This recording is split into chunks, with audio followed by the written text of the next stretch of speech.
Assalamualaikum warahmatullahi ta'ala wabarakatuh.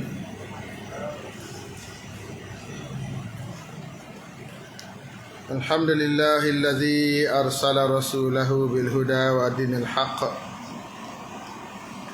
liyuzhirahu ala dini kullihi walau karihal musyrikun. Asyhadu an la ilaha illallah wahdahu la syarika lah wa asyhadu anna Muhammadan abduhu wa rasuluh. Allahumma salli wa sallim wa barik ala Muhammad wa ala alihi wa ashabihi wa man da'a bi da'watihi wa istanna bi sunnatihi ila yaumiddin, amma ba'd. Wa qala ta'ala, qala rabbi shrah li sadri wa yassir li amri wahlul 'uqdatam min lisani yafqahu qawli. Qalu subhanaka la 'ilma lana illa ma 'allamtana innaka antal 'alimul hakim. Wala haula wala quwwata illa billahil 'aliyyil 'azim. Muslimin dan muslimat, hadirat yang dirahmati Allah, kita menyambung kitab Bahrul Mazi, Syarah Mukhtasar Jami' Tirmizi, juzuk yang ke-14, muka surat 105.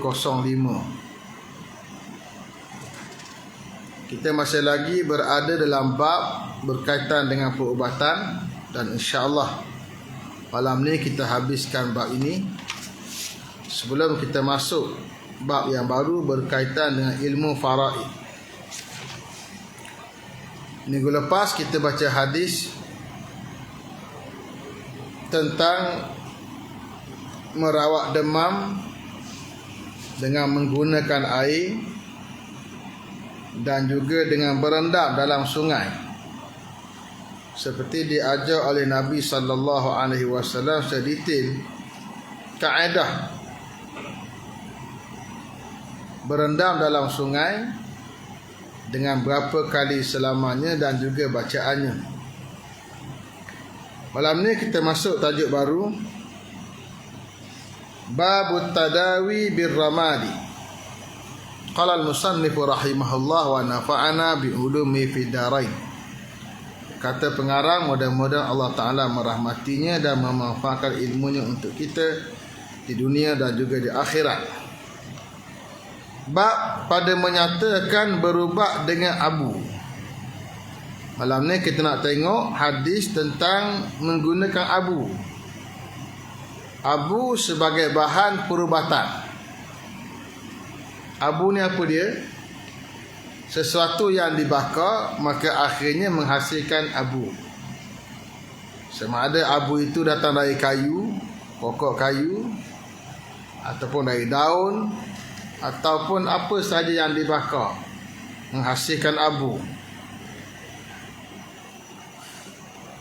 Ketahuilah kiranya, wahai saudaraku, berubat dengan abu, apa suatu yang dibakar itu harus ia. Pengarang kita mulakan dengan satu kaedah, iaitu berubat guna abu harus. Sebagaimana orang-orang berubat dengan serbuk kahwa jua. Orang kampung kita, orang Melayu, dia ambil serbuk kopi, kahwa lah. Kahwa ni kopi, campur macam-macam sikit lagi, dibuat serbuk dan kahwa. Pengarang kita ni orang Perak, dia pun main kahwa juga. Kita orang Terengganu, kahwa juga, kopi lah. Maka seperti berubat dengan abu dan serbuk kahwa dan sebagainya ialah pada luka-luka yang pecah berdarah, maka dijadikan abu dan serbuk itu sebagai tempelannya, kerana dengan tempelan itu boleh jadi berhenti mengalir darah. Demikianlah diperbuat sahabat Nabi di atas Rasulullah sallallahu alaihi wasallam, tak kala ia kena luka pecah berdarah dalam peperangan, sebagai dalam hadis yang dikeluarkan oleh Abu Isa At-Tirmizi dengan katanya, An Abi Hazim qala, Su'ila Sahlu ibnu Sa'din wa ana asma'u bi ayyi syai'in duwiya jurhu Rasulullah sallallahu alaihi wasallam. Diriwayatkan daripada Abi Hazim katanya, ditanya orang akan seorang sahabat bagi Nabi sallallahu alaihi wasallam nama Sahal bin Sa'ad radhiyallahu anhu, padahalnya aku mendengar dengan apa suatu diubat orang akan luka Rasulullah sallallahu alaihi wasallam. Abu digunakan untuk rawat luka. Luka ni apa dia? Pecahan pada jasad, lalu mengeluarkan darah, namanya luka. Dan luka berlaku dengan pelbagai sebab. Selalunya disebabkan oleh terkena barang yang tajam, sama ada pisau, sama ada pedang, atau barang-barang yang berat yang boleh melukakan, seperti batu, seperti kayu, seperti barang yang besi dan sebagainya. Maka bila berlaku pecah pada jasad yang namanya luka, maka antara rawatan yang dibuat oleh banyak bangsa menggunakan abu. Orang Melayu menggunakan kawa kopi. Dan hadis yang kita nak baca, sahabat Nabi sallallahu alaihi wasallam rawat luka Nabi sallallahu alaihi wasallam dalam satu peperangan namanya peperangan Uhud. Peperangan Uhud, peperangan yang besar, berlaku tahun yang ketiga hijrah Nabi sallallahu alaihi wasallam. Berlaku sebagai balas dendam oleh orang-orang Quraisy terhadap kekalahan mereka ketika perang Badar tahun kedua hijri Nabi sallallahu alaihi wasallam.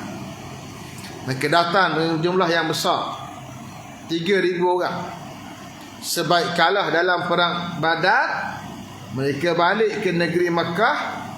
Mereka hasut orang-orang Quraisy untuk balas dendam, kerana yang mati dalam peperangan Badar adalah pemimpin utama orang-orang Quraisy.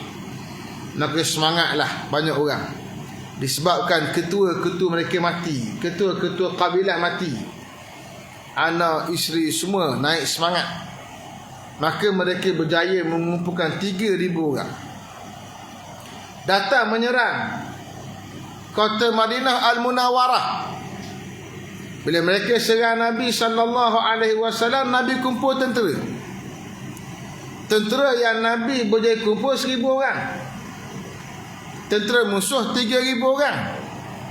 Nabi pun bergerak.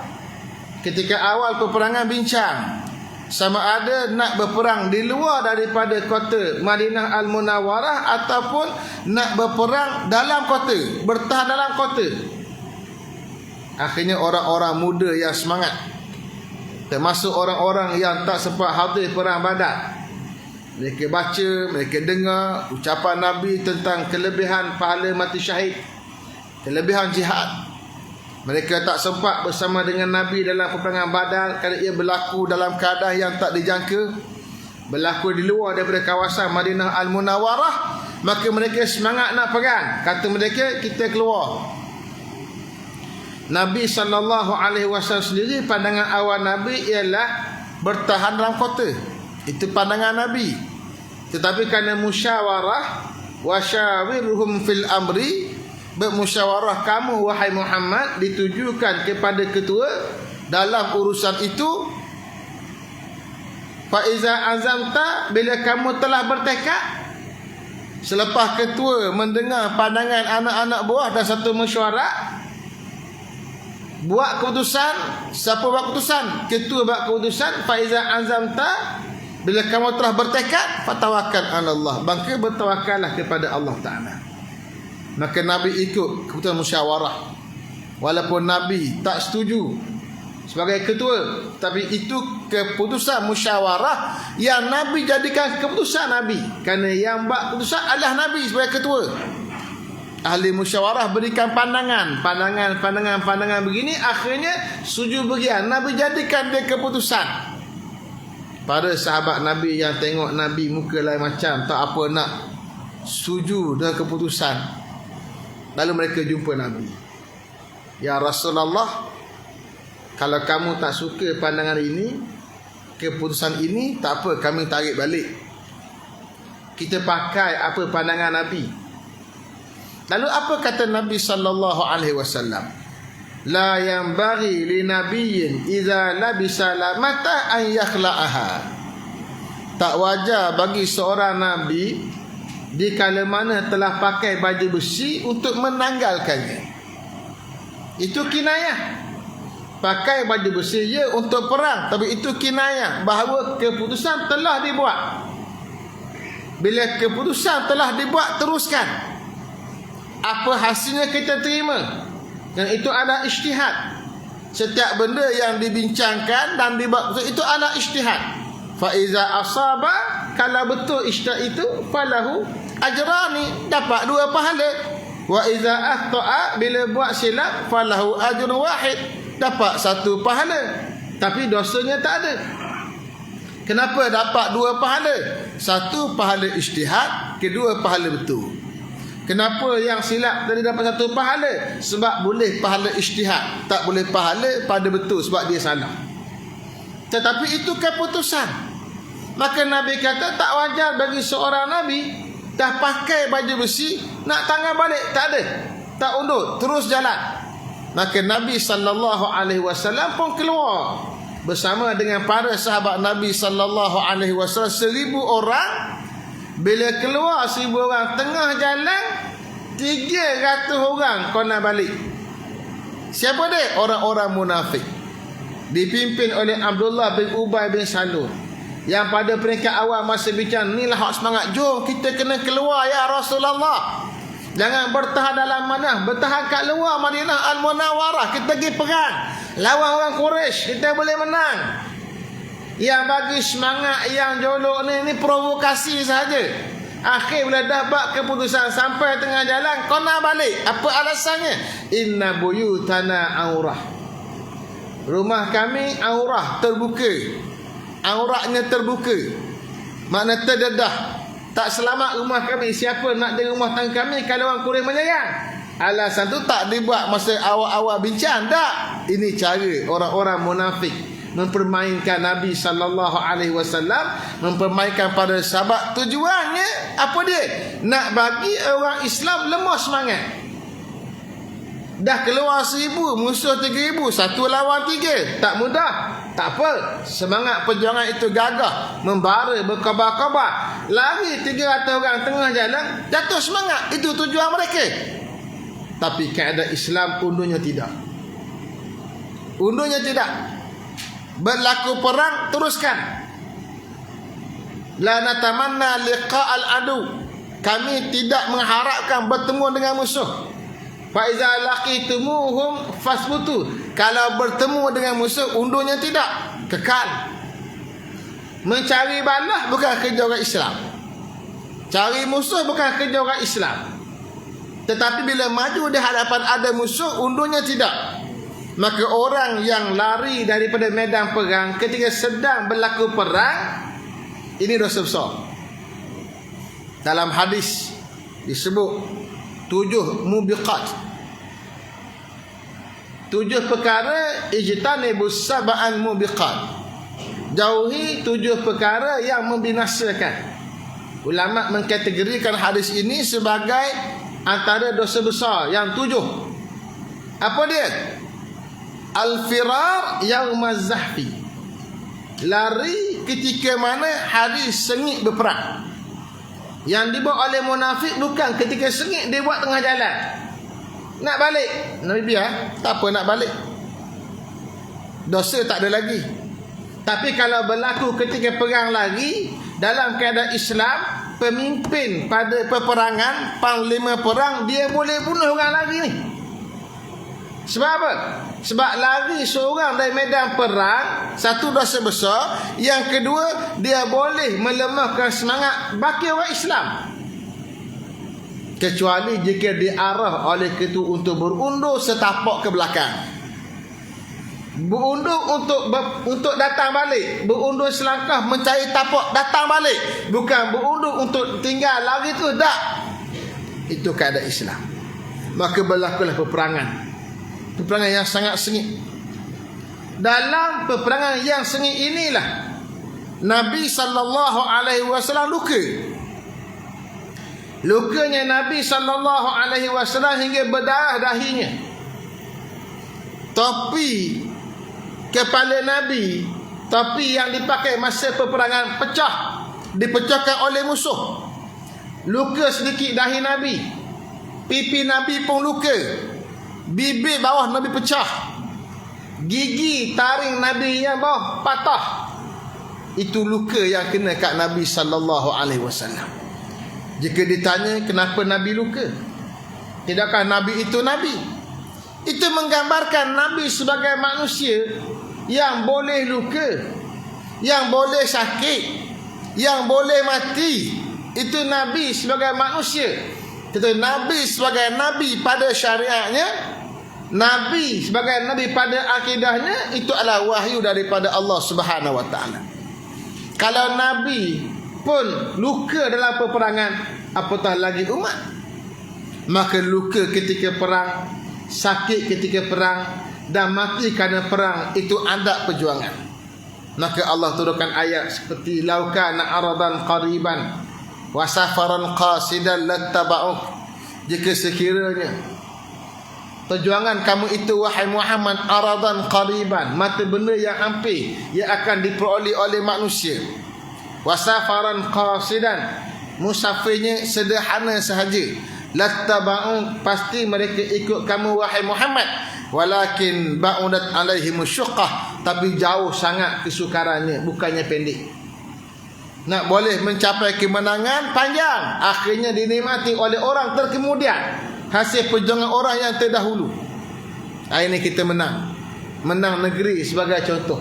Itu hasil perjuangan orang dulu yang telah bertahan, bersabar dengan perjuangan, dinikmati oleh anak cucu dia yang datang berjuang kemudian hari, yang meneruskan legasi perjuangan.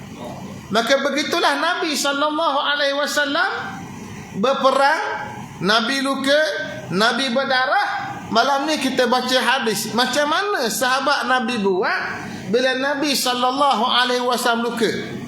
Adalah luka Rasulullah sallallahu alaihi wasallam yang diubat orang ini ialah luka kena dalam peperangan Uhud, iaitu tak kala orang-orang muslimin habis pecah belah, lari dan berjauhan daripadanya, hanya tidak beberapa orang sahaja. Maka orang-orang kafir pun berkerumun menghantam Nabi dan orang-orang yang sertanya. Dalam itu adalah orang kafir itu memunggal dengan batu. Maka kena batu itu kepada Nabi, lalu pecah kulit mukanya dan patah giginya. Inilah yang ditanyakan orang kepada Sahal bin Sa'ad, iaitu kerana ia seorang daripada sahabat Nabi sallallahu alaihi wasallam yang ada hadir dalam peperangan itu. Dalam peperangan yang sengit ini, antara yang hadirnya ialah perawi hadis yang kita baca malam ni, Sahal bin Sa'ad. Orang tanya dia, macam mana kamu buat ketika dengan Nabi sallallahu alaihi wasallam? Bila didengar Sahal akan tanya orang itu, lalu dijawabnya sebagai kata Abu Hazim, faqala ma baqiya ahadun a'lamu bihi minni, kana aliyun ya'ti bil ma'i fi tursihi wa Fatimatu taghsilu anhu dama. Maka kata Sahal, tiada ada tinggal seorang daripada sahabat Nabi yang lebih tahu dengan hal ehwal Nabi kena ubat itu lain daripada aku, kerana semua sahabat telah habis mati. Katanya adalah baginda Ali radhiyallahu anhu datang membawakan air dalam perisainya. Tak kala dilihatnya Nabi luka itu dan darah banyak mengalir dari mukanya sallallahu alaihi wasallam, maka diberikannya air itu kepada isterinya Siti Fatimah bintu Rasulullah sallallahu alaihi wasallam, membasuh Siti Fatimah itu akan darah dari mukanya sallallahu alaihi wasallam. Kata sahabat Nabi, yang boleh cerita perkara tinggal aku je. Orang lain yang bersama Nabi mati belaka dah. Yang berada dengan Nabi ketika tak ramai. Yang pertakan ramai yang lari pada ketika itu, kadang berkecamuk. Masa-masa sedang berperang, Nabi dikerumuni oleh beberapa orang sahabat Nabi, diriwayatkan 7 orang yang kepung jaga Nabi sallallahu alaihi wasallam, hingga ada yang kena panah, dia tahan badannya daripada panah kena kat Nabi sallallahu alaihi wasallam, dia mati syahid di medan Uhud. Hingga Nabi sebut, Nabi kata, bagaimana satu kaum yang boleh lukakan Nabi dia sendiri? Nabi sebut.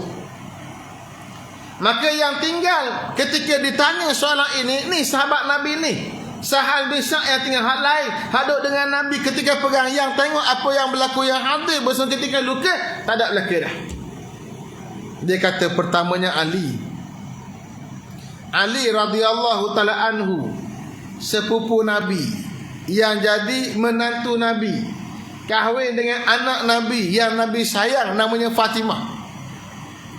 Ali yang bersama Nabi ni, dia isi air, ya'ti bil ma'i fi tursi, bawa mari air, letak dalam baju besi dia, letak air, nak sapu muka Nabi yang berdarah, maknanya banyak berdarah.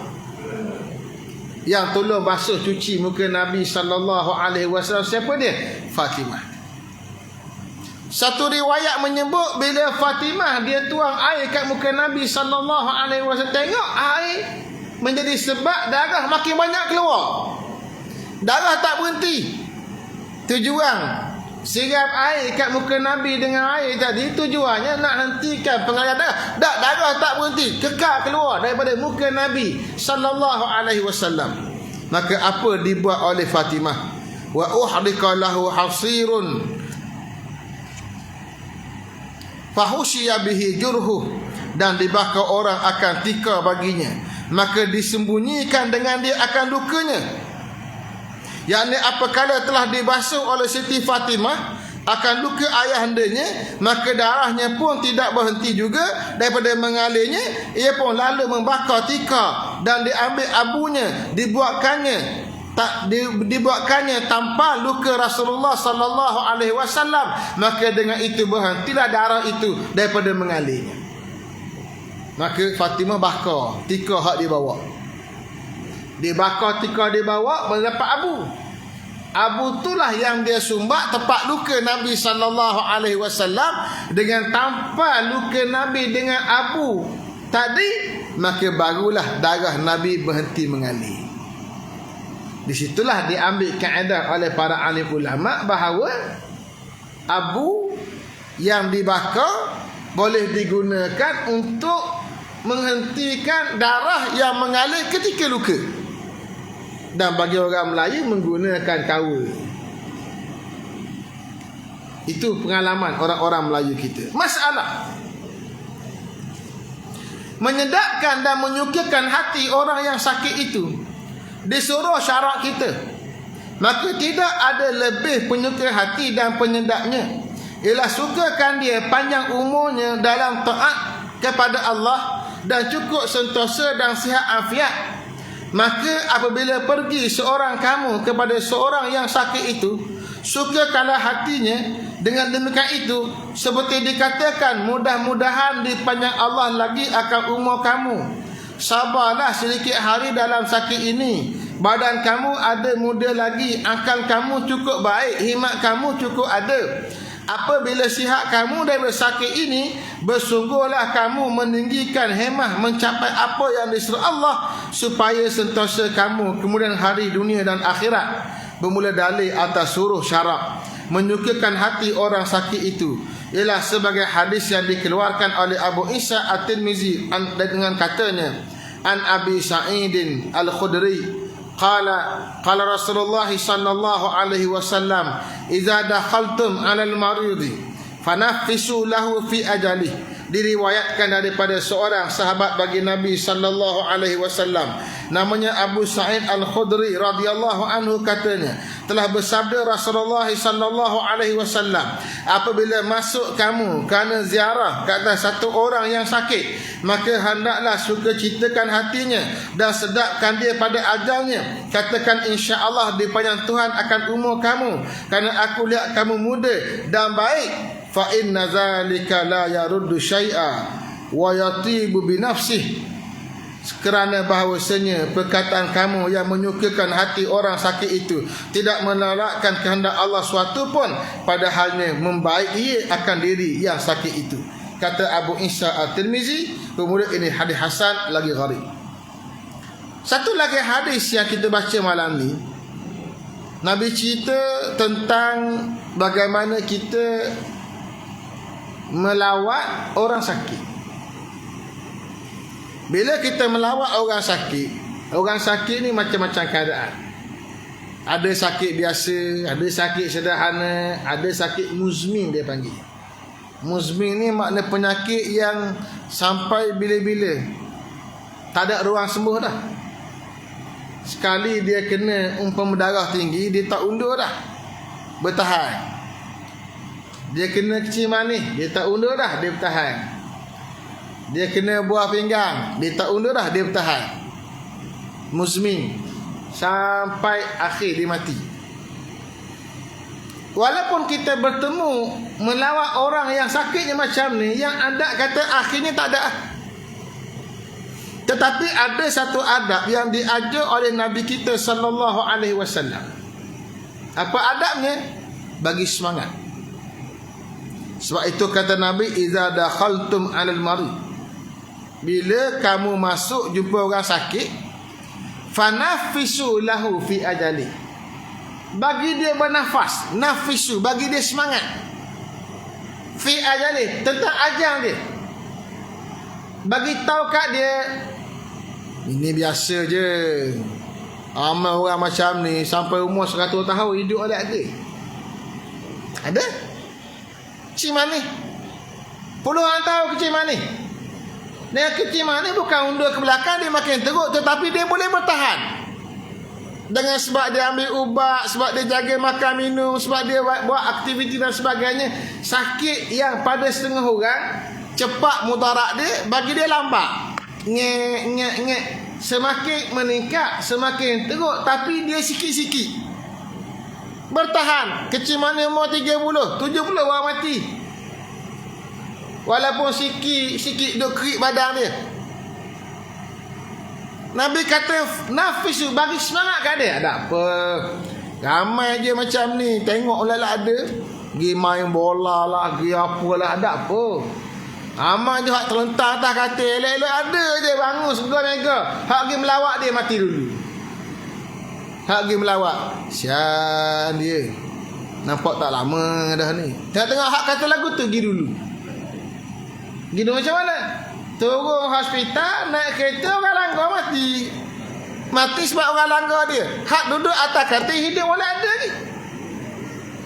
Tiada orang boleh jangka hayat seseorang. Sakit lagu mana pun tak ada orang boleh jangka hayat seseorang. Yang disangka panjang umur, mati segera. Yang disangka lambat mati, mati segera. Itu ajal manusia dalam ilmu Allah Subhanahu wa taala. Maka kita manusia yang tak tahu bila ajal manusia, walaupun ajal itu qarib, dekat, dengan makna ada saat dia kita makin menghampiri mati, bukan makin jauh dari mati, tapi kita tak tahu dia mati bila. Maka kerja kita apa dia? Nafisu, bagi semangat. Jangan duk masuk. Dulu sayang kita lagu ni kat pak. Lagu ni masuk peta 2 hari mati. Kawan tu duduk atas katil ngak duk pakai teropong ni, pakai apa? Alat pernafasan. Duk cerita ada orang mati. Penyakit awak sama. Ini su'ul adab. Adab yang huduh. Adab yang tak molek. Jangan duk cakap cerita-cerita yang boleh meresahkan hati dia. Pergi tanya, dah ni anak-anak balik lah ke? Ada balik, ada tak balik. Itulah anak-anak zaman sekarang, balik pun tak. Ayat tu agak-agak menggembirakan dia ke tak? Kau sakit hati. Satu kata, tak balik lagi. InsyaAllah balik kau. Nak suruh anak-anak telefon, mungkin dia kerja banyak, dia balik kau. Atau minta nombor telefon, kita telefon, bagi semangat kat dia. Kerja orang yang melawat, di samping doa untuk dia diberikan kesembuhan, nak bagi semangat kat dia. Bagi semangat biar dia gembira semua. Dan saya ceritalah benda yang mengaut kat luar ni, yang makin menyusahkan hati dia. Dia tok bilang masjid, duk kabur, tak ada orang pergi azan kerana tak ada susah hati dia. Duk nyusah kepala dia, buat apa?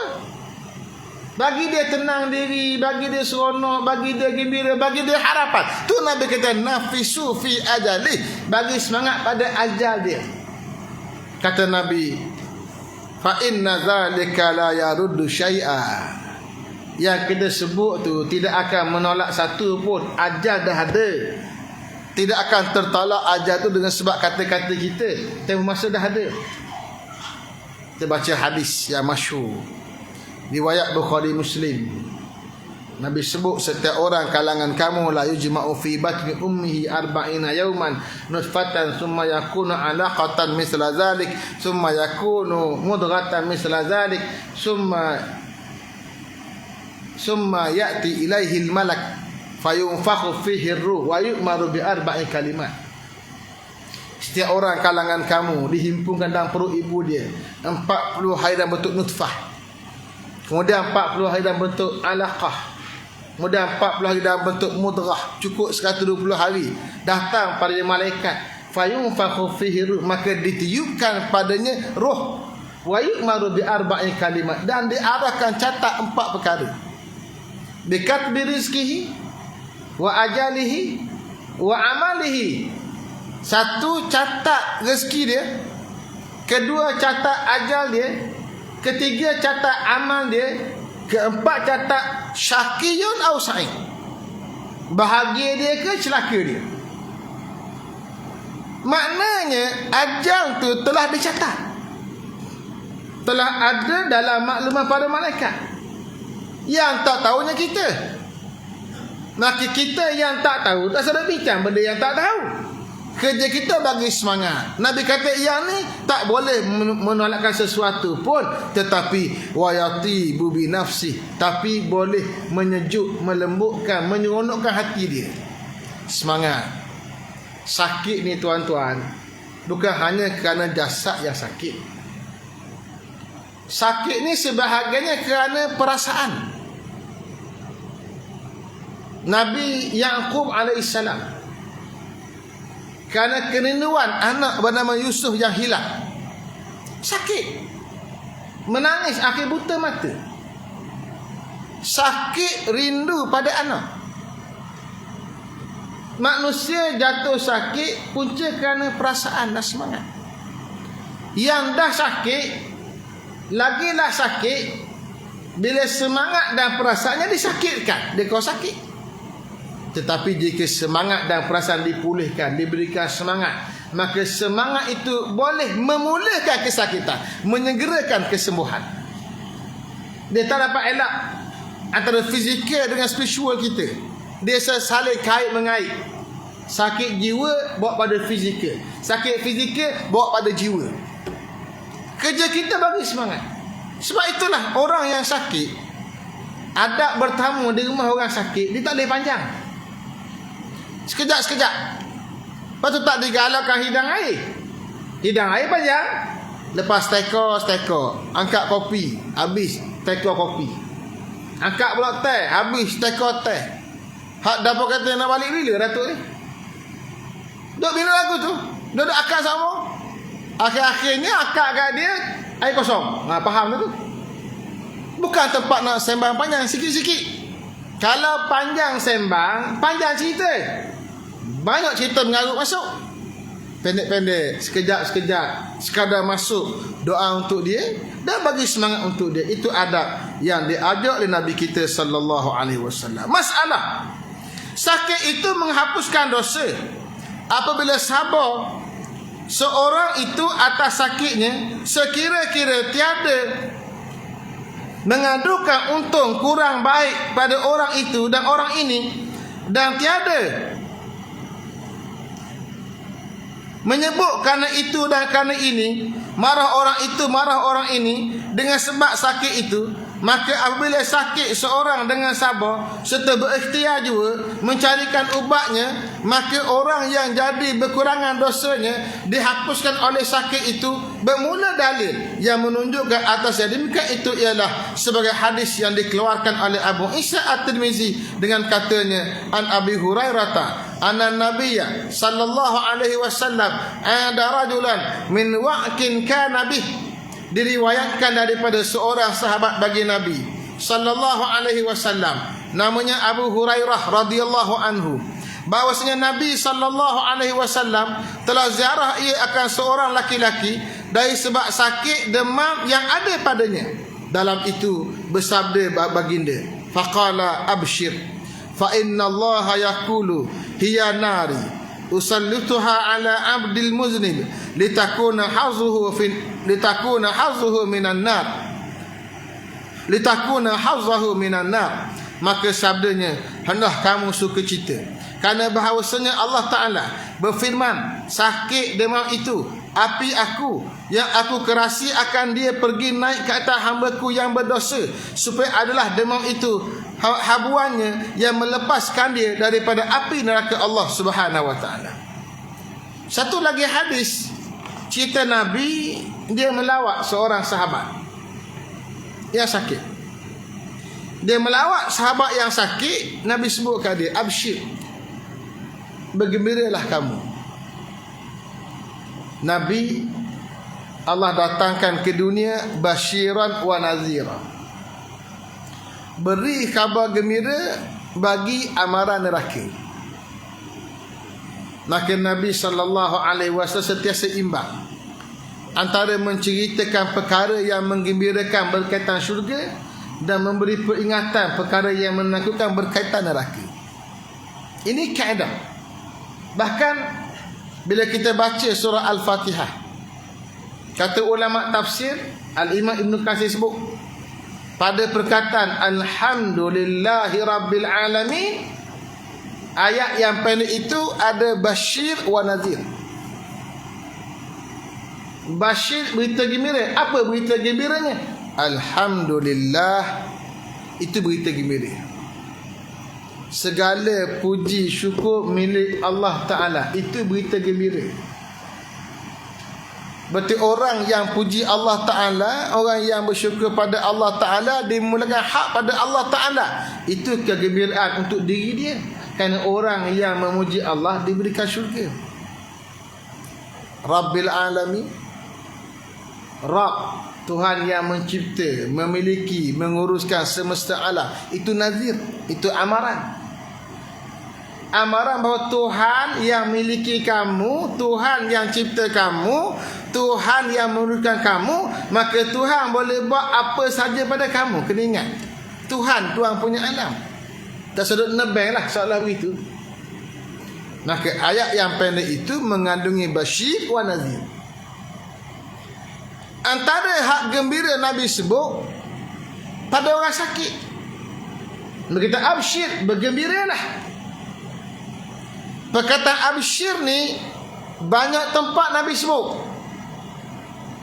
Ada hadis yang masyhur, hadis Sahih Bukhari Muslim, sahabat balik daripada satu kawasan kutip zakat, sampai subuh masjid Nabi penuh orang. Bila dengar cerita sahabat balik ni, penuh orang sembahyang subuh dengan Nabi, mengharapkan dapat habuan yang akan diagih oleh Nabi SAW. Lepas solat, Nabi tu bangun nak keluar. Peliklah sahabatnya, tak bagi ke? Masing-masing tahan Nabi. Tunggu dulu ya Rasulullah. Nabi kata, absyiru, bergembiralah. Mana aku nak bagi. Saya bimbang lah.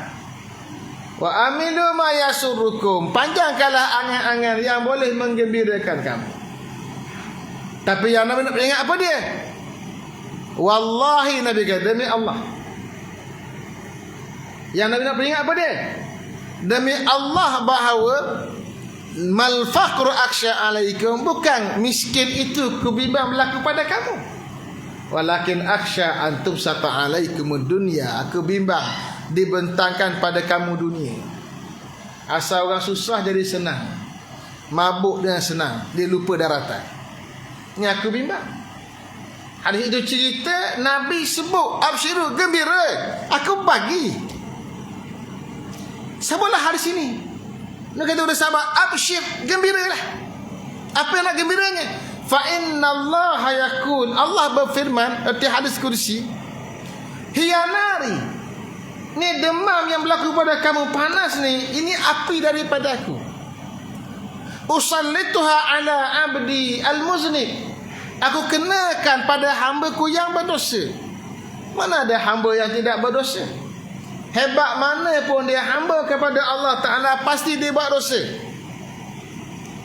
maka dosa yang ada pada hamba itu Allah Ta'ala mau padamkan. Padam macam mana? Allah kenakan demam atas hamba yang berdosa, litakuna hazzahu minan nar, agar api itu menjadi bahagian dia daripada api neraka. Maknanya apa? Mudah rasa kat dunia dah panas, habuan kat akhirat tak ada dah. Yang dengan sebab dosa dia patut dibakar di hari akhirat Allah tarik ke depan, ni beri panas sekarang, panas bentuk demam. Panas sekarang bentuk demam, tak seberat panas di hari akhirat Allah Ta'ala. Allah bagi rasa dulu. Bila bagi rasa dulu, akhirat tak ada. Dia kaedah ulama bincang berkaitan dengan hudud. Ulama khilaf, hukuman hudud yang dikenakan pada seseorang, adakah menafikan hukuman akhirat atau tidak menafikan? Khilaf kalangan ulama. Kata jumhur menafikan. Dia mencuri, dia merompak, dia berzina, dihukum di dunia. Dirotan sebab 100 rotan, atau dikenakan rejam dengan batu, atau dikenakan potong tangan sebab mencuri, atau dikenakan potong tangan kaki bersilang sebab merompak. Semua itu di dunia azab bagi diri dia. Azab dunia itu menghapuskan dosa dia. Dia tak kena di hari akhirat Allah dah. Sebab itu bila seorang perempuan yang kena rejam dengan batu, maka sahabat-sahabat yang ada menghina perempuan ini. Kata Nabi SAW, inna rahmatallah, rahmat Allah Ta'ala yang turun atas diri dia, la wusi'at alal ahli madinati, kalau diagih pada orang-orang Madinah, pasti cukup untuk mereka. Rahmat yang Allah turun pada perempuan yang kena hukuman zina, yang dia mengaku berzina, minta Nabi hukum dia. Rahmat Allah turun kat diri dia tadi. Rahmat ni kalau agih pada penduduk Madinah. Penduduk Madinah itu sahabat Nabi, orang-orang yang hebat zaman Nabi. Kalau diagih rahmat Allah Ta'ala yang Allah turunkan sebab perempuan yang buat dosa ni, cukup untuk mereka semua. Mana besarnya rahmat Allah pada orang yang dijatuhkan hukuman. Kerana hukuman itu menghapuskan dosa dia dan menyelamatkan dia di hari akhirat Allah Subhanahu wa Ta'ala. Itu konsep Islam. Maka dia berkata sakit. Demam yang Allah kenakan pada hamba tadi, hamba yang berdosa tadi, sebagai cagaran dia, hukuman awal dia di dunia, dia rasa, maka Allah ampunkan dosa dia dengan sebab tadi. Baik, itulah kita bincang tentang orang sakit nazam. Kita mungkin seronok orang kita kata mati, Allah rahmatnya dia senang sungguh mati, mengucap-ngucap Assalamualaikum babai mati. Takdir begitulah. Mengucap mati, tak sakit apa-apa. Sedang Nabi SAW sakit ketika nak mati. Hingga Nabi sebut innalil mauti sakarat, sesungguhnya bagi mati itu ada sakar, ada keadaan mabuk yang menyakitkan. Hingga isteri baginda Aisyah radhiyallahu taala anha kena ambil air, sapu wajah Nabi, sejukkan jasad Nabi dengan air kerana panas. Hingga Allah ambil roh Nabi SAW dibawa ke langit, menggambarkan bahawa kesakitan pada ketika mati bukan perkara pelik, berlaku pada Nabi kita Muhammad SAW. Apa hikmahnya? Memadamkan dosa. Ya, Nabi SAW ghufira lahu ma taqaddama min zambi wa ma ta'akhkhar. Allah ampunkan dosa Nabi awal-awal lagi, tak ada dosa untuk Nabi. Tapi ia pengajaran untuk umat, bagaimana Allah Ta'ala nak bagi pahala pada orang mati, agar seorang yang beriman kepada Allah, bila dia mati dia bersih dosa, kosong, maka masuk dia ke alam barzah dengan penuh selamat, kerana Allah beri sakit kat dia. Yang ni Nabi kita absyir, yang nak disebut pada orang-orang yang sakit, absyir, bergembiralah. Allah bagi sakit, nak beri pahala, nak hapuskan dosa, nak bagi selamat di hari akhirat Allah Ta'ala. Dan sakit dunia tak tara mana berbanding sakit di hari akhirat Allah Subhanahu Wa Ta'ala. Itu dia hadis penutup kepada bab perubatan dalam Islam. Dan insya-Allah kita masuk pula bab seterusnya berkaitan dengan ilmu faraid. Ilmu faraid, satu ilmu yang tak semua orang nak belajar sebab dia payah. Tapi insya-Allah kita akan baca hadis-hadis Nabi berkaitan dengan faraid untuk kita habiskan juzuk yang ke-14 kita ini insya-Allah. Kita sambung lagi pada malam-malam akan datang. Malam ni saya pendek sedikit, ada program lain di Buluh Gading. Wallahu taala alam. Aqulu qali hadza wa astaghfirullahal azim li wa lakum. Wassalamu alaikum warahmatullahi taala wabarakatuh. A'udzubillahi minasyaitonir rajim. Bismillahirrahmanirrahim. Alhamdulillahi rabbil alamin wassalatu wassalamu ala asyrafil anbiya'i mursalin sayyidina Muhammadin wa ala alihi washabbihi ajma'in. Allahumma aftah alaina futuhal arifin warzuqna fahman nabiyyin bihaqqi imanina bi khatamil anbiya'i wal mursalin. Alhamdulillahi rabbil alamin. Taqabbalallahu minkum.